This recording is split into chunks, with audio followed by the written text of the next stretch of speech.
ብዙ ሰዎች ሰላትን ጸሎት በሚል ይተረጉሙታል።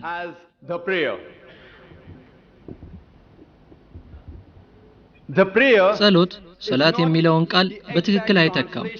ምክንያቱም መጸለይ ማለት መጠየቅ ወይም መማጸን ማለት ነው። ለምሳሌ በፍርድ ቤት ዳኞችን እንደመማጸን አይነት። መጸለይ ማለት እርዳታ መጠየቅ ወይም ዱዓ ማድረግ ማለት ነው። ሰላት ግን መጸለይ ብቻ አይደለም፣ ከዚያም ይበልጣል።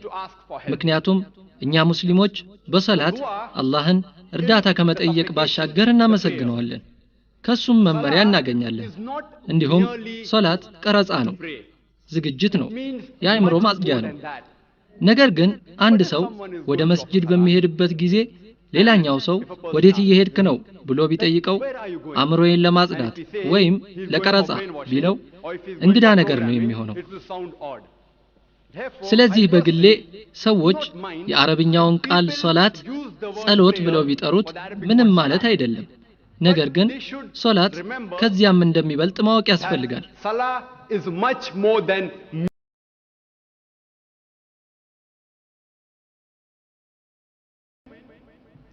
ፕሮግራሚንግ የሚለውን ቃል በሰማችሁ ጊዜ ትዝ የሚላችሁ ስለ ኮምፒውተር ነው። የሰውን ልጅ ማሽን ብዬ እንድጠራው ከተፈቀደልኝ በምድር ላይ የሰው ልጅ ውስብስብ ማሽን ነው። በጣም ረቀቀ ከሚባለው ኮምፒውተር ይበልጥ የተወሳሰበ ነው። እኛ ሰዎች አሽረፉል መኽሉቃት ነን፣ የአላህ ሱብሓነሁ ወተዓላ ድንቅ ፍጥረቶች። ቅዱስ ቁርአን በሱረቱ ቲን ምዕራፍ 95 አንቀጽ 4 ላይ ለቀድ ኸለቅነል ኢንሳነ ፊ አሕሰኒ ተቅዊም፣ ሰውን በጣም ባማረ አቋም ላይ ፈጠርነው ይላል። የስነ ልቦና ምሁራን አእምሯችን በቀጥታ በእኛ ቁጥጥር ስር አለመሆኑንና ሰውነታችን ግን በቀጥታ በእኛ ቁጥጥር ስር መሆኑን ይናገራሉ። ለምሳሌ እጄን ወደ ላይ ማንሳት ከፈለኩ ማንሳት እችላለሁ። ወደ ታች መመለስ ከፈለኩ መመለሰዋለሁ። ወደፊት መሄድ ከፈለኩ መሄድ እችላለሁ። ምክንያቱም ሰውነታችን በቀጥታ በእኛ ቁጥጥር ስር ነው ያለው። አእምሯችን ግን በቀጥታ በእኛ ቁጥጥር ስር አይደለም። በመሆኑም ብዙዎቻችን ሰላት በምንሰግድበት ጊዜ አእምሯችን ብዙ ነገር ያስባል።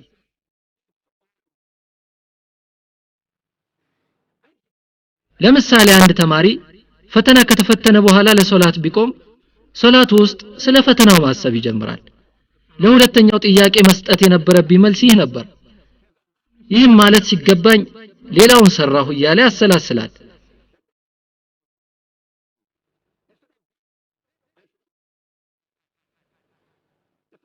ነጋዴውም ሶላት በሚሰግድበት ወቅት ዛሬ ስንት ዕቃ ሸጥኩ፣ ስንት ሳተረፍኩ የሚል ሐሳብ ይመጣበታል። የቤት እመቤትም እንዲሁ ሶላት በምትሰግድበት ወቅት ለባለቤቷ ምን አይነት የምግብ ሰርታ ማቅረብ እንዳለባት ታስባለች። ፓስታ ልስራ ወይስ መኮሮኒ? በሰላት ወቅት አእምሮ በተለያዩ ዱንያዊ ጉዳዮች የመጠመዱ ነገር የተለመደ ነው። ለምንድን ነው ይህ የሚሆነው የሚለውን ስናይ አእምሮአችን ባዶ ስለሚሆን ነው ይህን የሚያደርገው። ምክንያቱም አእምሮ ባዶ ሆኖ መቆየት አይችልም። ለዚህም በሐሳብ ይጠመዳል።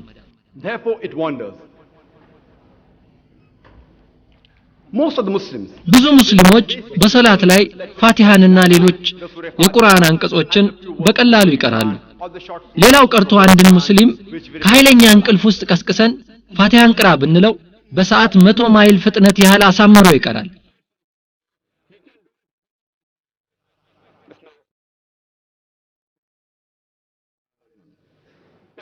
ማሰብም አያስፈልገው። ይህ ለአእምሮ በጣም ቀላሉ ነገር ነው። ስለሆነም የአእምሮአችን በጣም ትንሹ ክፍል ይህን ስራ ይሰራዋል። ቀሪውና አብዛኛው የአእምሮ ክፍል ወደ ሌላ ነገር ይሄዳል።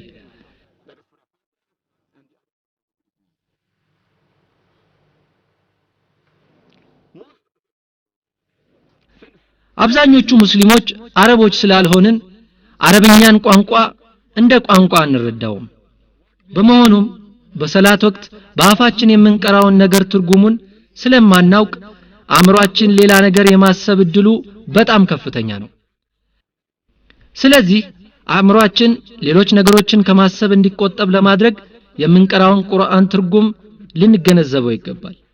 እንግሊዝኛ ተናጋሪዎች ከሆነን የእንግሊዝኛውን ትርጉም፣ የኡርዱኛ ተናጋሪዎች ከሆነን የኡርዱኛውን ትርጉም፣ የሂንዲኛ ተናጋሪዎች ከሆነን የሂንዲኛውን ትርጉም፣ የማራቲኛ ተናጋሪዎች ከሆነን የማራቲኛውን ትርጉም፣ የጉጅራቲኛ ተናጋሪዎች ከሆነን የጉጅራቲውን ትርጉም፣ የምንቀራውን ቁርአን ትርጉም በመንረዳው ቋንቋ ልናስተነትን ይገባል። ለምሳሌ ሱረቱል ፋቲሃን የምንቀራ ከሆነ ቢስሚላሂር ረህማኒር ረሂም በአላህ ስም እጅግ በጣም ርህሩህ በጣም አዛኝ በሆነው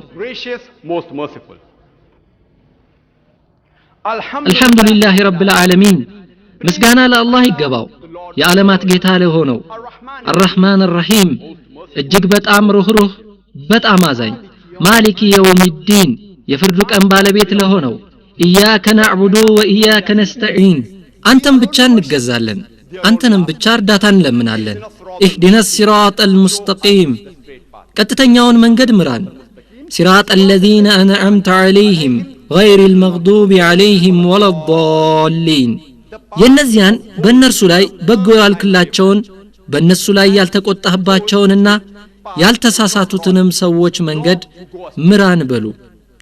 ሱረቱል ፋቲሃንና ሌሎች ሱራዎችን በመንቀራበት ጊዜ ትርጉሙንም ካስታወስን አእምሮአችን ሌላ ነገር አያስብም። ምክንያቱም ትርጉሙን በማስታወስ ይጠመዳል። ትርጉሙን ካወቅነው ከጥቂት ሳምንታት ወይም ወራት በኋላም አእምሮ አሁንም በሌላ ነገር ሊጠመድ ይችላል። አእምሮ በጣም ኃያል ነው። አረብኛውን እየቀራን ትርጉሙንም እያስታወስን በአእምሮ ስፋት የተነሳ ወደ ሌላ ነገር የመሄድ እድል ይኖራል። ነገር ግን እድሉ በጣም አናሳ ነው።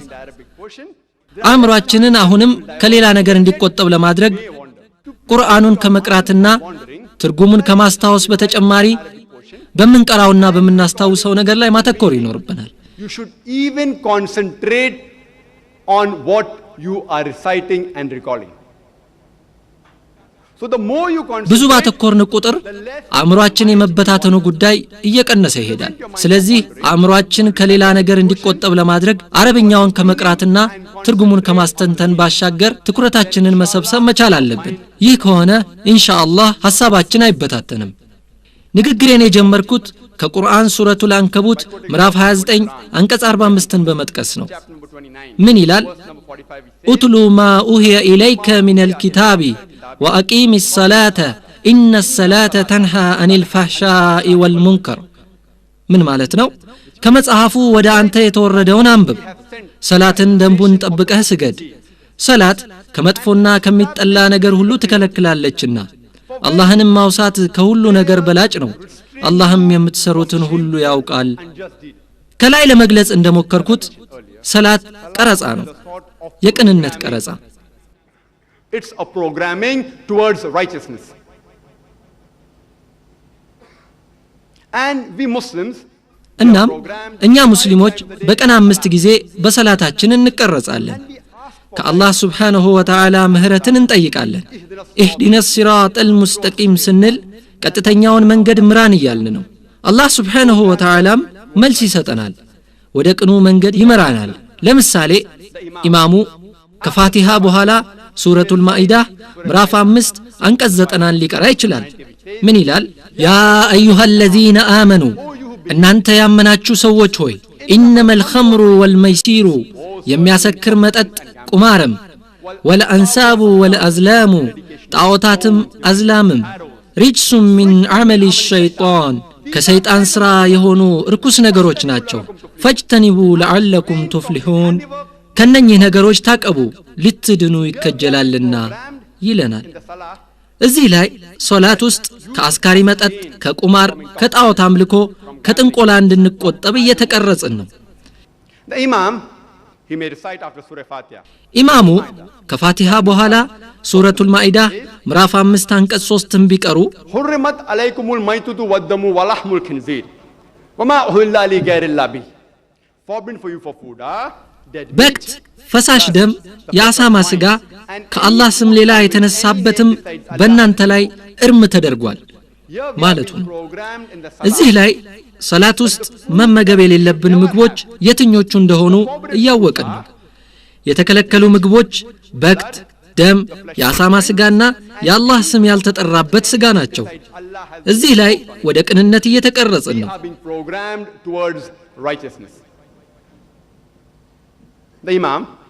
ኢማሙ ከፋቲሃ በኋላ ሱረቱል ኢስራ ምዕራፍ 17 ከአንቀጽ 23 እስከ 24 ቢቀሩ ጌታህም እንዲህ ሲል አዘዘ እርሱን እንጂ ሌላን አትገዙ መልካምን ስሩ ባንተ ዘንድ ሆኖ አንዳቸው ወይም ሁለታቸው እርጅናን ቢደርሱ ኡፍ አትበላቸው አትገላምጣቸው ለነርሱ መልካምን ቃል ተናገራቸው ለሁለቱም ከእዝነትህ የመዋረድን ክንፍ ዝቅ አድርግላቸው ጌታዬ ሆይ በሕፃንነቴ በርህራሄ እንዳሳደጉኝ እዘንላቸውም በል እዚህ ላይም ለወላጆቻችን ጥሩ መሆን እንዳለብንና እነሱን ኡፍ ማለት እንደሌለብን እየተመከርን ነው ወደ ቅንነት እየተቀረጽን ነው እንደሚታወቀው ኮምፒውተር አንዴ ብቻ ነው የሚጫነው የሰው ልጅ አእምሮ ግን የራሱ የሆነ ምርጫ ስላለው በየጊዜው ሊጫንና ሊቀረጽ ይገባዋል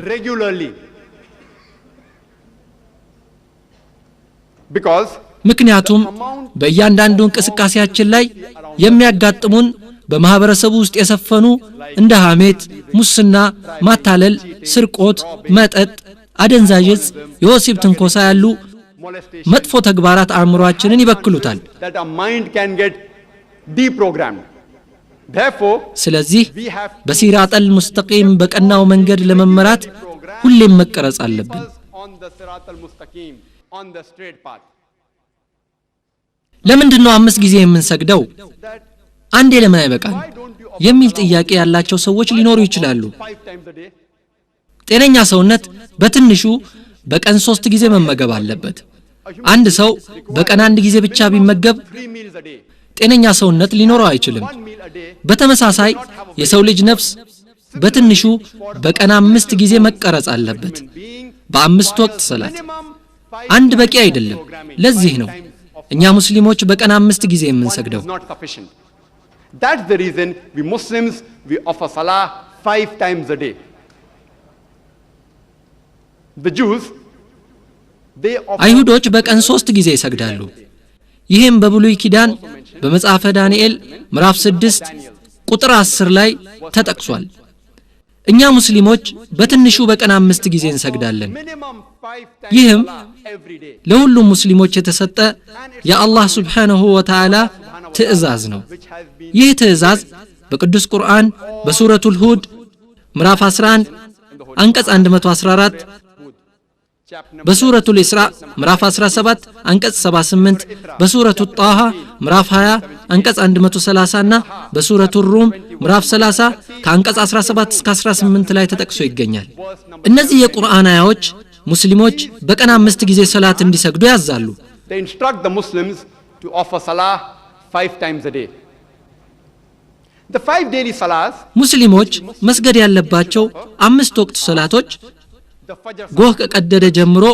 ፀሐይ እስክትወጣ ድረስ የሚሰገደው የፈጅር ወይም የሱብሂ ሰላት ሁለተኛው የዙሁር ሰላት ሲሆን ፀሐይ ከእኩለ ቀን ዘንበል ካለች ጀምሮ የሁሉም ነገር ጥራ ከራሱ ጋር እኩል እስኪሆን ድረስ ሶስተኛው የአስር ሰላት ነው የዙሁር ሰላት ሰዓት እንዳበቃ የሁሉም ነገር ጥላ እኩል ከሆነ ጀምሮ ፀሐይ እስከምትጠልቅበት ድረስ ይሰገዳል አራተኛው የመግሪብ ሰላት ሲሆን ፀሐይ ከጠለቀች ጀምሮ ቀዩ ወጋገን እስኪገባ ድረስ አምስተኛው የኢሻ ሰላት ሲሆን ቀዩ ወጋገን ከገባ ጀምሮ ጎህ እስኪቀድ ድረስ ሊሰገድ ይችላል ነገር ግን እኩለ ሌሊት ከመሆኑ በፊት መስገዱ ይመረጣል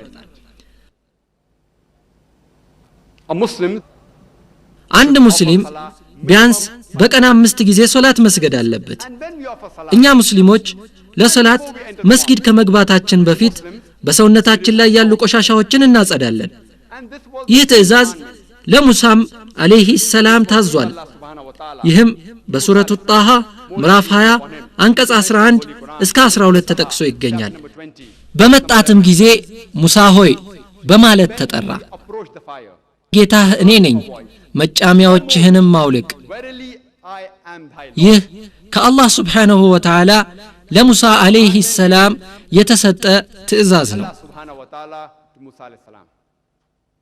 ተመሳሳይ መልእክት በብሉይ ኪዳን በኦሪት ዘጸአት ምዕራፍ 3 ቁጥር 5 ተጠቅሶ ይገኛል። ይሄውም ጌታ ለሙሴ ምን ይለዋል? ጫማህን ከእግርህ አውጣ። በሐዋርያት ሥራ ምዕራፍ 7 አንቀጽ 33 የእግርህን ጫማ አውልቅ ይላል። The Lord tells to Moses, put off thy shoes from thy feet, for thou art on sacred grounds. And we Muslims, እኛ ሙስሊሞች ጫማ አድርገን መስገድ እንደምንችል የታላቁ ነብይ ሙሐመድ ሰለላሁ ዐለይሂ ወሰለም አስተምህሮ ያስረዳል። ሆኖም የጫማው ሶል ንጹህ መሆን አለበት። ይህም በአቡ ዳውድ ቅጽ 1 በሰላት መጽሐፍ ምዕራፍ 240 ሐዲስ ቁጥር 652 እኛ ከአይሁዶች ልዩነት አለን። እነሱ ሁልጊዜ ሲጸልዩ ጫማቸውን ወይንም ካልሲያቸውን ያወልቃሉ ብለዋል።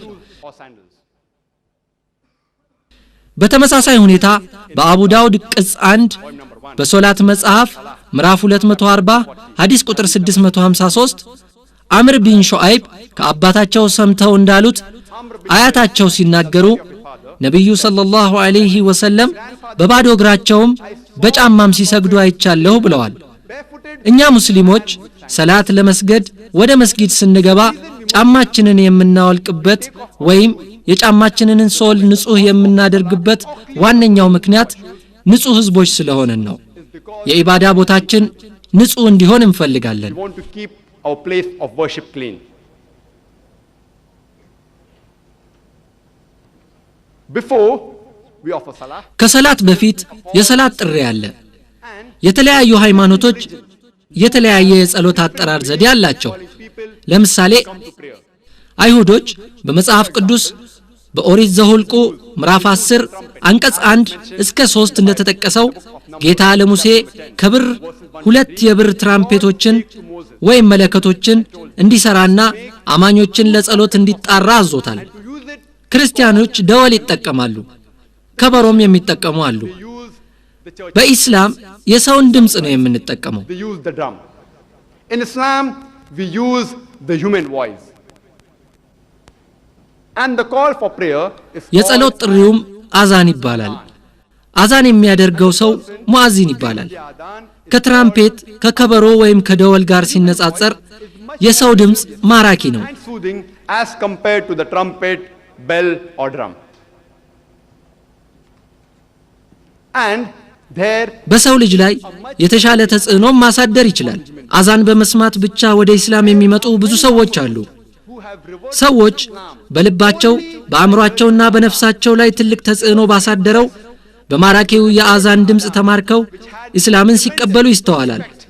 on their heart, mind and soul that they accepted Islam. But unfortunately, እንዳጋጣሚ ሆኖ በህንድ ቦምቤ ያሉ አዛኖች መሆን የሚገባቸውን ያህል ማራኪ አይደሉም። በመሆኑም ሰዎችን በመሳብ ፋንታ ይረብሻሉ። ስለዚህ ሁሉንም ሙአዚኖች የመዲናውን የሐረመይን ሸሪፈይን ወይም የመካውን የመስጂደል ሐረም አዛን እንደ ምሳሌ እንዲወስዱ እጠይቃቸዋለሁ። Haram in Makkah as an example of what a adhan should be like. Besides the adhan አዛን being melodious, ማራኪ ከመሆኑ በተጨማሪም መልእክትም አለው። ነገር ግን ብዙ ሙስሊም ያልሆኑ ሰዎች የአዛን ትርጉም ምን እንደሆነ አያውቁም። what the message of the adhan ባለፈው ታህሳስ ሙስሊሞች አንድ ዝግጅት አዘጋጅተው ጠርተውኝ ወደ ካሪላ ሄጄ ነበር። ዝግጅቱ ላይ አንድ ሙስሊም ያልሆነን ሚኒስትር ጠርተው ንግግር ያደርግ ነበር። በንግግሩ ስለ ሙስሊሞችና ስለ ኢስላም የተወሰኑ ጥሩ ነገሮችን ተናገረ። ቀጥሎም እኛ ህንዳውያን በሙስሊሞች እንኮራለን። Indians, ታሪካዊና ማራኪ ህንጻዎችንና ቅርሶችን ሰርተው ባስተላለፉልን የሞገል ገዢዎች ልንኮራና ልናሞግሳቸው ይገባል። ሙስሊሞች በቀን 5 ጊዜ ንጉስ አክበርን ብታሞግሱ የሚገርም አይሆንም ሲል ተናግሯል። praise Emperor Akbar 5 times a day. It may sound like a joke, but it's very ይህ common, ቀልድ ሊመስላችሁ ይችላል፣ many non-Muslims, ነገር ግን የተለመደ ነገር ነው። especially of India, ብዙ ሙስሊም ያልሆኑ ሰዎች በተለይ ህንዳውያን በአዛንና በሰላት ንጉስ አክበርን የምናሞግስ ነው የሚመስላቸው። የአረብ ጀለቢያና ጥምጣም ለብሶ ነፍስ ከማጥፋቱ በፊት አላሁ አክበር ሲል በምዕራባውያኑ ፊልም በተደጋጋሚ የሚታየውን አሸባሪ ያዩ አንዳንድ ሙስሊም ያልሆኑ ሰዎች አላሁ አክበር ማለት ሙስሊሞች ሙስሊም ያልሆኑ ሰዎችን ሊገድሉ ሲሉ የሚናገሩት የጦር ወንጀል ይመስላቸዋል። It's the duty of every Muslim. ሙስሊም ካልሆኑ ሰዎች አእምሮ ውስጥ ያለውን ይህን የተሳሳተ ግንዛቤ ማስተካከል የእያንዳንዱ ሙስሊም ግዴታ ነው። የአዛንን መልእክት ልንነግራቸው ይገባል። Tell them the translation of the adhan. That when we give the adhan, ትርጉሙን እንንገራቸው። አላሁ አክበር ስንል ንጉስ አክበርን እያሞገስን አይደለም ወይም የጦር ጥሪ አይደለም። but it means Allah subhanahu wa ta'ala is the greatest. Almighty God is the greatest. አላህ ትልቅ ነው። አሽሀዱ አን ላ ኢላሃ ኢላላህ አሽሀዱ አን ላ ኢላሃ ኢላላህ ከአላህ በስተቀር የሚገዙት ጌታ የለም። ከአላህ በስተቀር የሚገዙት ጌታ የለም። አሽሀዱ አነ ሙሐመደን ረሱሉላህ አሽሀዱ አነ ሙሐመደን ረሱሉላህ ነብዩ መሐመድ የአላህ መልእክተኛ ናቸው። ነብዩ መሐመድ የአላህ መልእክተኛ ናቸው። Messenger of Allah subhanahu wa ta'ala. I bear witness that Muhammad, peace be upon him, is the messenger of Allah subhanahu wa ta'ala. Hayya ala salah, hayya ala salah. hayya ala salah, hayya ala salah ወደ ሰላት ኑ ወደ ሰላት ኑ። hayya ala al-falah, hayya ala al-falah ወደ ስኬት ኑ ወደ ስኬት ኑ። አላሁ አክበር አላህ ትልቅ ነው። አላህ ትልቅ ነው። ላ ኢላሃ ኢላላህ ከአላህ በስተቀር ሌላ አምላክ የለም ነው ትርጉሙ። ሙስሊም ላልሆኑ ሰዎች የአዛንን ትርጉም ልናብራራላቸው ይገባል። It is the duty of the Muslims. የኢስላምን መልእክት ሙስሊም ላልሆኑ ሰዎች ማድረስ የሙስሊሞች ግዴታ ነው። ሶላት ከመስገዳችን በፊት ሁሌም ውዱእ ማድረግ ይኖርብናል። ራሳችንን ማጽዳት አለብን።